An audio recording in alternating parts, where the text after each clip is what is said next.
Hello, everybody. I am the original gamer, StevieStrow, joined by Curtis Boyle of the Color Computer Games List website. Thanks for having me on. This has been fun. You are my prisoner. You are going nowhere. So we are continuing our exploration into all things Defender. And we are playing through just about every Defender clone or derivative on the Color Computer, which leads us now to a game called ogFender by Greg Zumwalt, released by American Business Computers. And we're looking at a picture of what this game looks like on Curtis's website, which I strongly encourage you to visit. There will be a link to Curtis's website at the bottom of this video. And Curtis, tell us what you can about this fantastic, wonderful, and exciting game. Okay, this one is strictly black and white.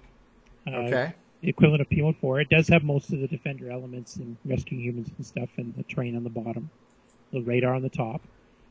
It's one of the earliest Defender clones. This came out early 1982, and is one of Greg's first machine language programs. He'd done a lunar lander in 81 that was in BASIC. Okay. And then he did Packet Man, which is a sort of a Pac-Man clone, and he did Offender around the same time. I'm not sure which one came out first. But this is quite early on, so it predates the other Defender clones we've been looking at. Okay, we got it. Here we go. Okay. Well, the screen is scrolling. I see the people down here. The people look... Oh, I just got exploded. The radar's on the top. I see that. Okay, so the people look like stick figures. That looks like the speed picks up. Wow, so there's a momentum inertia thing that goes on here. What I'm shooting looks like I'm almost firing a missile in front of me. Yeah, that's a bit different. No lasers.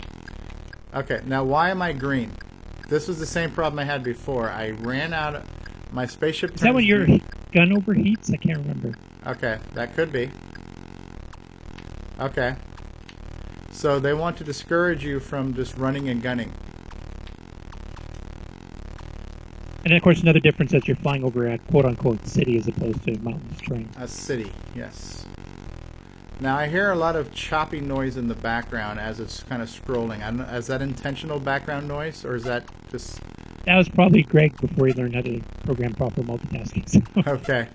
Like I said, this is one of his earliest machine language games. Okay, and I see it. There's a black bar in the top right-hand corner. So the more I shoot, that bar starts to go up. So this game does not want you doing like I was doing on a previous game and just holding down the fire button and spraying the screen. So that's actually clever. Yeah, it introduces a new element. Now, it seems like I'm in a... Oh, I just realized I could turn around. I didn't even know I could do that. I was getting ready to say, am I in this fixed position here? But apparently you're not. You can switch. And when it speeds up, it becomes very dangerous. Yeah, it's quite fast. Yeah.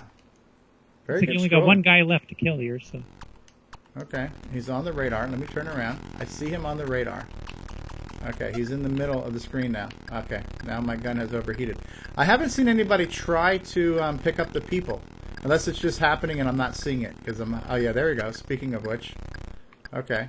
There's nothing I can do here to save that person right now. Okay, so now he's like an evil psycho dude. Yep. Okay. There's another one. So yeah, there's some interesting elements to this where they, the overheating of the gun, the kind of speed and inertia. Those are some interesting features. And the explosion sound effect, not bad. It almost sounds like a waterfall. It almost sounds like white noise. Yeah. Very cool. Very cool. It's pretty. It's not too bad. I mean, visually, it's not as impressive as some of the other ones, but it's not the terrible. Early time that it came out, it captured most of the elements. Yeah, it's far from terrible, and it plays. It's a playable game. Not bad, not bad. Hey guys, it's the original gamer StevieStrow here, and I want to talk to you about the Coco Crew podcast, hosted by John Linville and Neil Blanchard. It is a delicious journey into retro computing featuring the Tandy Color computer. So if you are into vintage computing, retro computing, old school gaming, and especially if you're a Coco nut who's into the color computer, you gotta check out the Coco Crew podcast at cococrew.org, also available on iTunes and Stitcher. And tell them the original gamer StevieStrow sent you. ogFender by Greg Zumwalt. Let's play it one more time. I want to see if I can save a person. And made by American Small Business Computers, which actually was a computer business that sold like stuff for businesses. Okay. And then they just kind of got into a side thing, doing a few games all by Greg Zumwalt. Okay. Good Lander and Packet Man and this one. And then I think they kind of got out of the game business. Okay. Well, it's impressive that and wasn't he like 16 when he did his first game or something like that? Oh, could have been. And he did literally a couple dozen Coco games. Yeah, so anybody who was programming in assembly as a teenager is impressive to me. Because I still never made that leap to assembly. So now as an adult, I'm going to try to make the leap. But as a kid, I didn't even consider it. It was just like the unknown, weird, mystical science that was beyond the realm of mere mortals, you know. So I was comfortable with basic, and assembly just seemed like an unattainable goal to reach, you know. So somebody who was a teenager who did it, my hat goes off to them. And there was a lot of teenagers who did it. I mean, Dave Dyes was young when he started. Yeah. Chet Simpson, Eric Averlick, Greg Miller, Greg Zumwalt. I mean, a lot of them started. Chris Latham. At GSoft, we make games for the TRS-80 Color computer, TRS-80 MC10, and Dragon computers. Our basic games cover the range of genres from arcade, to text adventures, to simulations, to 3D dungeon crawls. This is our latest puzzle game from Japan, Fruit Panic. So come on and drop by our website and download our latest games.